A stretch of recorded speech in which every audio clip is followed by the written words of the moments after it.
क्या है करनी सेना है क्या जो हम उसको सेना माने? भाई कौन से सेना को लोग, हमने नहीं बनाया तुम्हें सेना, हम नहीं मानते तुम्हें सेना। आएंगे 99% देश की जनसंख्या उन्हें सेना नहीं मानती है। क्या देश के बॉर्डर पे लड़ते हैं? वो देश की हिफाजत करते हैं, वो जवान है, आर्मी है, फोर्स है, सीआरपीएफ है, और वो हमको धमकाएंगे और ओबीसी समाज का बच्चा जो डर जाएगा कि वो हमको धमका रहे। खुद वो कौन है वो लोग? आप उस कानून का विरोध इसलिए कर रहे हैं कि आपको फंसाया जाएगा। अरे आपको फंसाया जाना चाहिए, आपको इस आधार पर फंसाया जाना चाहिए कि आपने कभी भी इस देश के 90% ओबीसी, एससी, एसटी, बहुसंख्यक जो आबादी है, जो माइनॉरिटी है, उसको आपने उसका हक नहीं दिया। आपको इस बेसिस पर फंसाया जाना चाहिए। क्योंकि तो स्वर्ण समाज के लोगों को आप लोग कैसे विश्वास दिलाएंगे कि उनके खिलाफ? हमें विश्वास दिलाने की जरूरत नहीं है, वो खुद से विश्वास करें।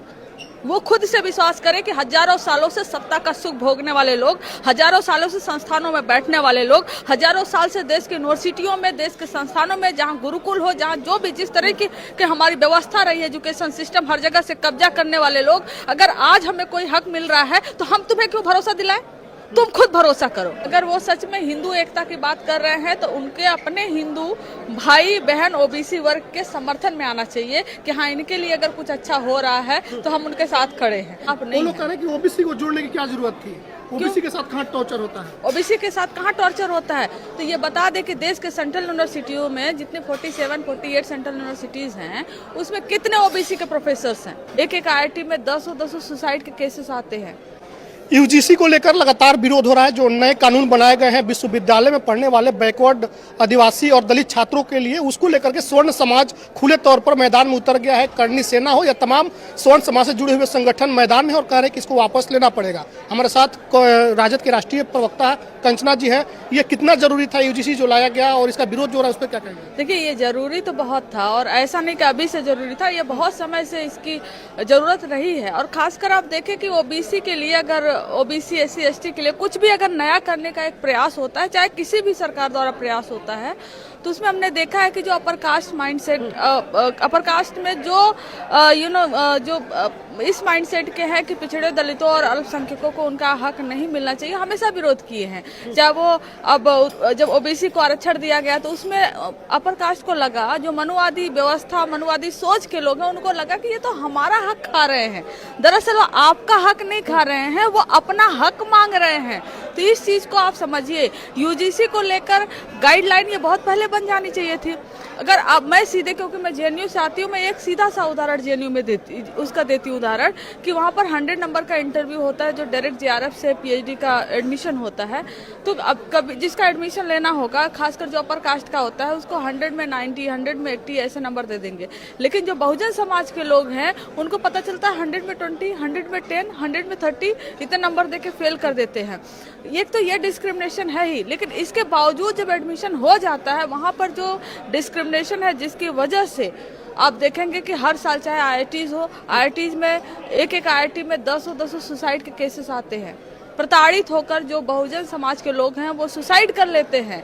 और चाहे वो आईआईटी हो, चाहे वो दिल्ली यूनिवर्सिटी हो, चाहे जेएनयू हो, रोहित वेमुला केस को हम लोग भूले नहीं है। वो एक सिस्टम के द्वारा किया प्रताड़ना हुआ था। रोहित वेमुला का जो केस है, आज तक जो है उनको जस्टिस नहीं मिला, उनके परिवार को जस्टिस नहीं मिला। तो एक अच्छा पहल अगर यूजीसी लाने की कोशिश कर रही है, तो इसमें अपर का जो समर समाज है उनको डरने की जरूरत नहीं है। भाई आपको क्यों लग रहा है कि आपके खिलाफ केस होगा? इसका मतलब आप ये मानते हो कि आप प्रताड़ित करते हो। अगर आप प्रताड़ित नहीं करते हो तो आपको इससे डरने की कोई जरूरत नहीं है। ये आपके खिलाफ नहीं है, एक समाज के, एक सोसाइटी के, एक वर्ग के प्रोटेक्शन के लिए आया हुआ ये कानून है, यूजीसी में आया हुआ एक रूल है। तो इससे उन्हें डरने की जरूरत नहीं है, वो उनके खिलाफ नहीं है। लोग कह रहे हैं कि ओबीसी को जोड़ने की क्या जरूरत थी? ओबीसी के साथ कहाँ टॉर्चर होता है? ओबीसी के साथ कहाँ टॉर्चर होता है? तो ये बता दे कि देश के सेंट्रल यूनिवर्सिटियों में जितने 47-48 सेंट्रल यूनिवर्सिटीज हैं, उसमें कितने ओबीसी के प्रोफेसर्स हैं? बता दे।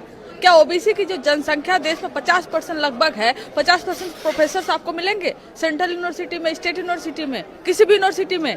तो प्रताड़ना किसका हुआ है? एक कास्ट, एक वर्ग के डोमिनेंट लोग हर जगह बैठे हुए हैं और वो बताएंगे कि इनके साथ प्रताड़ना हुआ है या नहीं हुआ है। ये बताएंगे इनके साथ इनजस्टिस हुआ या नहीं हुआ है।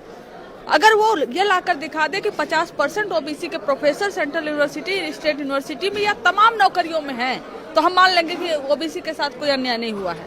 एक तो अन्याय करोगे, ऊपर से कहोगे जब उनके लिए कुछ थोड़ा बहुत अच्छा होगा, या यूजीसी बिल या ओबीसी रिजर्वेशन बिल या अति पिछड़ा बिल, किसी भी तरीके से अगर थोड़ा बहुत अच्छा करने की कोशिश की जाएगी तो आपको लगेगा कि इनको कहाँ, इनके साथ कहाँ न्याय हुआ है। तो लाकर डेटा दिखा दे, सेंट्रल गवर्नमेंट डेटा लाकर दिखा दे कि कहाँ है ओबीसी के प्रोफेसर्स, क्यों होता है ओबीसी के स्टूडेंट का एडमिशन से रोक क्यों लगाते हैं। तमाम जेएनयू में, डीयू में, आरटीज में कहाँ है, कौन सा ऐसा जगह है जहाँ पर नहीं होता, हर जगह होता है। जो लोग हिंदू एकता की बात करते हैं, खास करके स्वर्ण समाज के लोग जो हिंदू एकता की बात करते हैं, वो लोग अब इसको लेकर के कह रहे हैं कि ये हिंदुओं को तोड़ने की, आपस में लड़ाने की एक तैयारी है। और अगर वो सच में हिंदू एकता की बात कर रहे हैं तो उनके अपने हिंदू भाई बहन ओबीसी वर्ग के समर्थन में आना चाहिए कि हाँ, इनके लिए अगर कुछ अच्छा हो रहा है तो हम उनके साथ खड़े हैं। अगर ओबीसी वर्ग के लिए कुछ अच्छा हो रहा है और अगर आप उनके साथ नहीं खड़े हो तो इसका मतलब है कि आप ओबीसी को सिर्फ और सिर्फ हिंदू तब तक मानते हो जब तक वो आपको वोट करता है, और आप वहां से उसको हिंदू मानना बंद कर देते हो जब वो अपना अधिकार मांगता है। तो ओबीसी और एससी एसटी सब लोग एक साथ होकर इस पर लड़ाई लड़ेंगे, इसको लागू कंटिन्यू रखने के लिए, क्योंकि लड़ना पड़ेगा, सुप्रीम कोर्ट तक लोग पहुंच गए। नहीं, लड़ना पड़ेगा, लड़े हैं, हर समय लड़े हैं। आपको ये तो आज का दौर है, फिर भी 2026 आ गया है, लेकिन 1990 का सोचिए जब ओबीसी रिजर्वेशन बिल आया था, स्टूडेंट को, यूनिवर्सिटी में स्टूडेंट को, अपर कास्ट के स्टूडेंट को भड़का कर उनसे जबरदस्ती उनसे धरना प्रदर्शन कराया जाता था। एक लड़के ने आत्महत्या कर लिया, उसको उकसाने वाला कौन था? तमाम जो न्यूज़पेपर, न्यूज चैनल्स थे, उनके फ्रंट पेज पर वो छपा हुआ था फोटो। एक लड़के को जलाकर मार डाले ये लोग अपना एजेंडा चलाने के लिए। स्वर्ण समाज के लोग जो डर रहे हैं कि उनको फंसा दिया जाएगा और जो लोग कंप्लेन करेंगे उन पर कोई कार्रवाई नहीं होगी, तो स्वर्ण समाज के लोगों को आप लोग कैसे विश्वास दिलाएंगे कि उनके खिलाफ ये हमें विश्वास दिलाने की जरूरत नहीं है, वो खुद से विश्वास करें। वो खुद से विश्वास करें कि हजारों सालों से सत्ता का सुख भोगने वाले लोग, हजारों सालों से संस्थानों में बैठने वाले लोग, हजारों साल से देश के यूनिवर्सिटियों में, देश के संस्थानों में, जहां गुरुकुल हो, जहां जो भी जिस तरह की हमारी व्यवस्था रही है, एजुकेशन सिस्टम, हर जगह से कब्जा करने वाले लोग, अगर आज हमें कोई हक मिल रहा है तो हम तुम्हें क्यों भरोसा दिलाएं? तुम खुद भरोसा करो। करनी सेना के लोग कल सड़क पर अरे खुद भरोसा करो तुम लोग। कौन से सेना को लोग? हमने नहीं बनाया तुम्हें सेना, हम नहीं मानते तुम्हें सेना। देश के क्या समर्थन में है इस कानून को, पीटेंगे वो लोग, पीटे, जेल जाएंगे। 99% देश की जनसंख्या उन्हें सेना नहीं मानती है। क्या देश के बॉर्डर पे लड़ते हैं? वो देश की हिफाजत करते हैं, वो जवान है, आर्मी है, फोर्स है, सीआरपीएफ है, पुलिस है। क्या है करनी सेना? है क्या जो हम उसको सेना माने भाई? और वो हमको धमकाएंगे और ओबीसी समाज का बच्चा जो डर जाएगा कि वो हमको धमका, खुद वो कौन है वो लोग? तो यूजीसी सही है, आप लोग इसका समर्थन करेंगे? यूजीसी सही है कि एजुकेशन मिनिस्टर सही है, बात उस पर नहीं है। बात यह है कि अगर किसी के साथ इनजस्टिस होता है, किसी वर्ग के साथ इनजस्टिस होता है, उनको जस्टिस दिलाने के लिए कोई कानून आया है, तो आप उस कानून का विरोध इसलिए कर रहे हैं कि आपको फंसाया जाएगा। अरे आपको फंसाया जाना चाहिए, आपको इस आधार पर फंसाया जाना चाहिए कि आपने कभी भी इस देश के 90% ओबीसी, एससी, एसटी, बहुसंख्यक जो आबादी है, जो माइनॉरिटी है, उसको आपने उसका हक नहीं दिया। आपको इस बेसिस पर फंसाया जाना चाहिए। बहुत शुक्रिया। हमारे साथ कंचना यादव थी, उन्होंने अपनी प्रतिक्रिया दी। इस पर आप क्या कुछ कहेंगे?